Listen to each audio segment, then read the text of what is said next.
Hey y'all, it's your butch best friend, and it's time for another installment of Stogies and Stories. Let's talk about the Stogie first.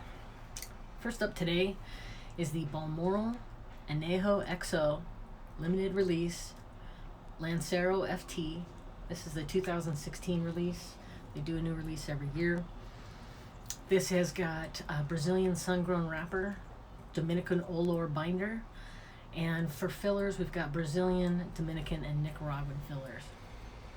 One of my favorite cigars, I use the guillotine cut for it. I showed the guillotine cut in a prior section of the video that I had to delete because I knocked the camera over, so sorry about that.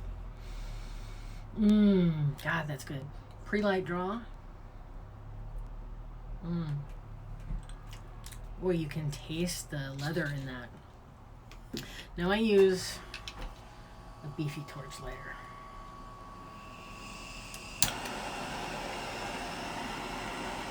And we're going to toast the foot.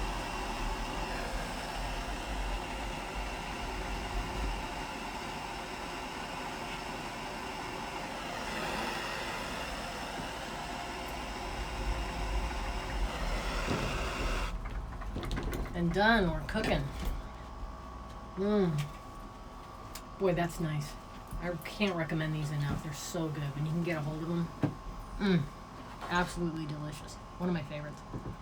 I keep this in the top shelf of my humidor.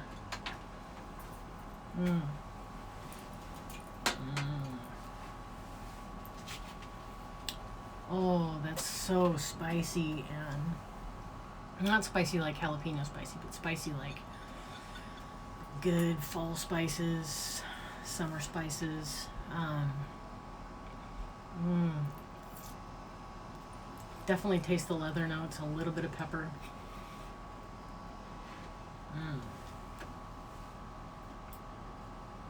It's just a nice smoke. Okay, story time. Alrighty. Get a sip of water for Peach's pleasure here first.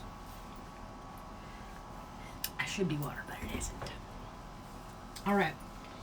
So, I have started up at a new gym, and it's a circuit training gym. I'm very excited about it.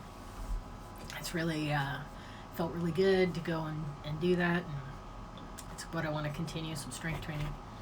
But it reminded me of the time when I went to the gym when I worked for a large airplane manufacturer, and they had a gym on site, and it was only $25 to join, and there was really no reason not to join.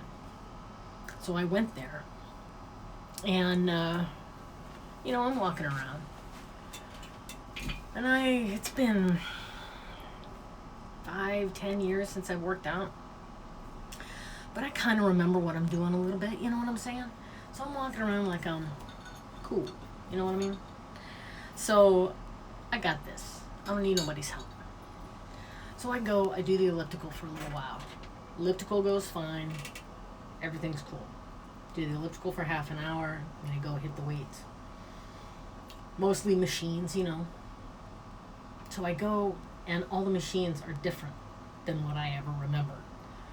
So I go in, and I'm using like leg machines for arm stuff, and arm machines for leg stuff, and of course I won't look at the little diagram that's on it that shows you how to use it. No, why would I do that? So I'm sitting in there, and I'm trying to do a bicep curl, and all of a sudden I'm like, real fast.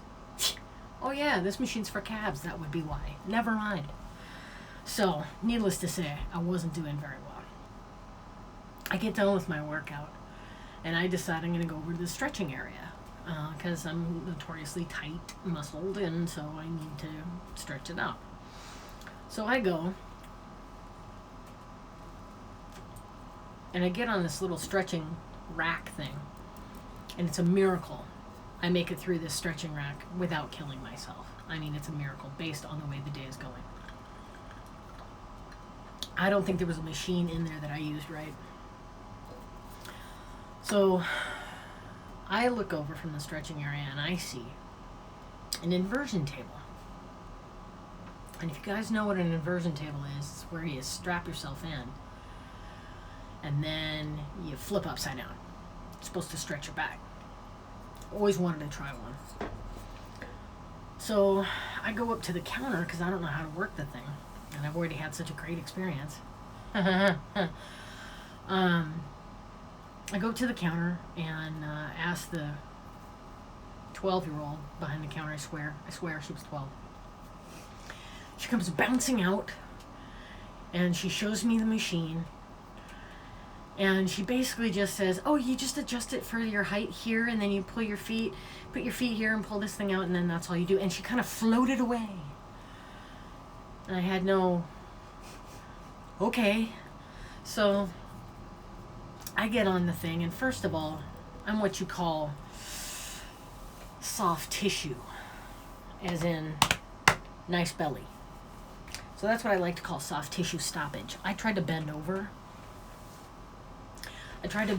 to get to the little bar thing that you're supposed to put down against your feet. And I couldn't reach it. My arms are too short. I'm like a T-Rex. I have soft tissue stoppage. I can't reach it. So I get off the machine. I go to the thing. I put it down as far as it's supposed to go. And then I get back up on that thing and just break my ankles wedging them in there. And I get them in there.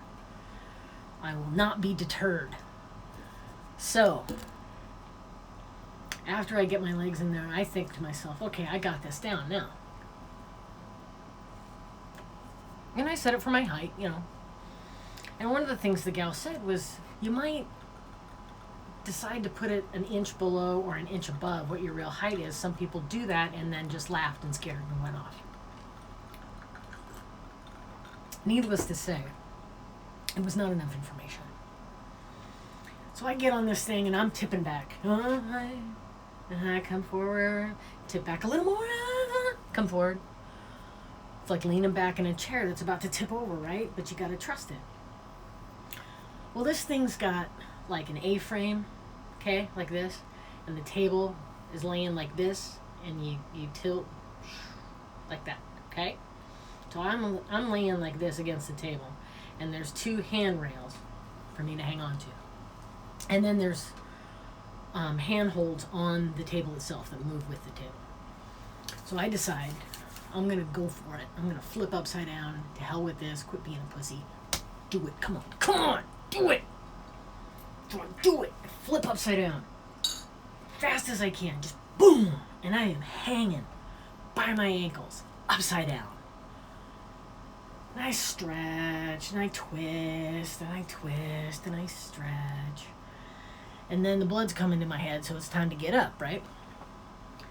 Well, unbeknownst to me, when you hang upside down, your body weight shifts. So I was heavier on top than I was on bottom. That posed a problem. First thing I did was immediately try to use my body weight to get up. And of course, I used my abs, which are, at this point, so sore from not having worked out for 10 years and then working out, that I was able to hold a sit-up for, I'm going to say, 0.2 milliseconds maybe. So it was pretty much, oh, okay, that's it. That didn't get the table to move. So now I'm starting to get desperate because the blood's rushing to my head. So I look around, and by this time I've been there an hour and a half, and the gym's pretty much empty. And I'm thinking, you know what I'm going to have to do? I am going to have to wiggle my feet out of my shoes, slide down the table, crumple up in a ball underneath the thing, shimmy my way out, which is going to pull my sweatpants down so my ass is hanging in the air. And I'm going to have to wedge out, and all anybody's going to see is two shoes up at the top of this table and no person. But I'm prepared to do it. I see this guy walk by. Hey, sir, wait, can you help me with the... Oh, he's got headphones in. Nobody's going to come over and flip me around. I'm screwed. So, I get up and I start to wiggle my feet to get out of the shoes, right? So I lift my knee up and I start wiggling. And I'll be goddamned if the entire table didn't go, phew, and then right back down again. So literally, I went all the way forward and all the way back. Yes! No! Fuck! Damn it! But now I have a strategy. So I wiggle my foot again. Start to come up, and I grab those handles. Grab those handles, and I hang on for dear life. And slowly, but surely, inch my way back to a standing position. I feel like I almost died. I unwedge my feet out from underneath it.